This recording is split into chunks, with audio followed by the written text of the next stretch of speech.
Ulikutawaje sasa ukajikuta umeshafika da? Yaani ndio kama vile kushawishi. Kama kweli na mimi nimesikiliza mpaka leo hii niko kuna kesi. Ushawishiwaje? Kwanza nitoka shuleni. Kaanza kuongelea mada, ameongelea wewe. Sasa nikashawishika na mimi kuja huku. Kwa niliposhawishika na mimi nilitoroka nao mpaka leo hii ndio niko nateseka huku. Wenyewe walikuwa na namna ya kurudi kwao kwa sababu walitoroka na hela kwao. Wenyewe washarudi, mimi ndo bado nateseka huku. Kwa hiyo ulitoroka, ulikuwa huna nauli, kwa hiyo sasa hivi unatamani kurudi nyumbani. Tangu umetoroka mama hajakutafuta wala nini? Hapa napojua yuko ananitafuta sana. Sababu nataka nikaendelee shule, maana niko darasa la 7 kwa ajili ya mtihani hapo unakuja. Kwa kunitafuta kusema penyewe kwa unatamani nini sasa hivi? Natamani yani hata sasa hivi nipate nauli niende nyumbani. Kwa nauli unaenda nyumbani?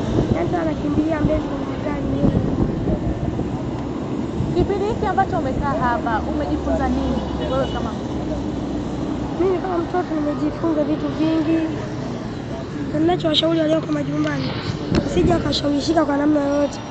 Maana katika vishawishi wataona kama hivi ninavyoshuti hapa, watatamani, watajua maisha ni mazuri. Lakini huku mimi nawashauri wasije, wasishawishike. Huku ni kubaya sana. Ubaya gani? Hivi tunavyoongea hivi, nimenusurika mara nyingi kulawitiwa. Lakini kwa nilivyo tulipojifunza shuleni, kila baada ya wiki ngapi mafana alipokuwa anakuja, nimejua njia zao na jinsi ya kuwakwepa. Kwanza mpaka sasa hivi niko salama na natafuta nauli ya kurudi nyumbani. Sasa yani unalala wapi sasa mpaka nalala hapo hivi jamii. Hapo garden. Hapo garden. Ilikuwaje mpaka ukakuta unakwepa hicho kitu? Yani ilitokea nini mpaka ukakimbia hiyo? Tulikuwa tumelala hapo garden. Sasa wakati tunanunua mfuko, ukiwa hauna hela unalala kama hivi nilivyolala na Yesu wali fupi. Ukiwa na hela unanunua mfuko, unaingia ndani ya mfuko. Sasa nimeingia ndani ya mfuko, anavuta suruali, nilikuwa nimevaa ndefu. Anaivuta suruali. Kono nikashtuka hapo. Tangia hapo ndio nikagombana naye hapo. Akawa amenipiga ndo nikaondoka. Alikuwa ni mwenzako? Naye analala hapo nje. Sasa imekuwaje mpaka hujakimbia tena hapo? Kuomba tena watu wakusaidie au ni vipi? Watu kisema wasaidie, kuna baadhi ya wenzetu wavuta bangi, yani wanajishughulisha, wanajichanganya kwenye vilevi aina vyote. Kwa hiyo mtu kukusaidia yani wote anaweka kwenye kundi moja. Kwa anakuwa hawezi kukusaidia. Kwa sababu wote anaona wote ni wavuta bangi, wote ni wezi. Kwa kukusaidia kwake inakuwa ni ngumu. Ndio anakuwa acha hivyo. Mtazamaji, unaweza kuona ni namna gani ambavyo mtoto kama huyu anapitia changamoto kama hizo. Anakuambia alikutana na marafiki zake shuleni wakamshawishi waje Dar es Salaam. Akahisi kuna maisha mazuri watakuja kukutana nayo na nini, lakini anaeleza changamoto anazozipitia. Inaumiza sana. Sasa imagine huyu ni mdogo kiasi hiki, leo hii anapitia changamoto hiyo ya watu wanadamu walivyokuwa wabaya, ya kutaka kulawitiwa, ya kutaka kufanyiwa vitu vya ajabu. Tutawalindaje watoto kama hawa? Ni namna ambavyo wazazi tunataka kusimama na kufanya majukumu yetu kama wazazi. Unaombi gani kwa wazazi?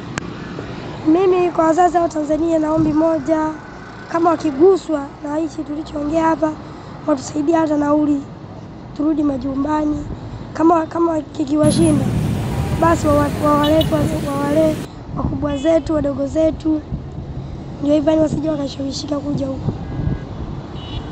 Ni changamoto gani ambayo inapelekea mpaka muone maisha magumu? Wewe ni mtoto wa miaka 10, unakula nyumbani, unafanya nini nyumbani? Sasa ilikuwaje ukaona kwamba na mimi niende nikatafute maisha? Kwa sababu tuna vishawishi aina nyingi. Hivyo vishawishi nilishawishika tutasomea huku, na tangia zamani ndo tangu nilikuwa nikusomea da. Lakini hivyo shawishika hivyo na mimi ndo nikawa mwepesi wa kukubali. Ndio maana nikafika huku. Lakini nimefika huku nimekaa kama siku 2 hivi 3 hivi. Nikajua kwamba maisha ya huku sio yanahitajika kurudi nyumbani. wenyewe hiyo siku tumefika tu hivi, kesho yake wakarudi nyumbani.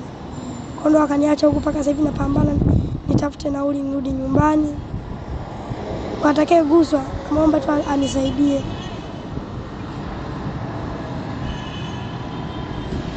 Mtazamaji, mtoto huyu anatamani kurudi nyumbani kwao Mwanza. Ameona alichokuwa anakitarajia sicho hicho alichokipata.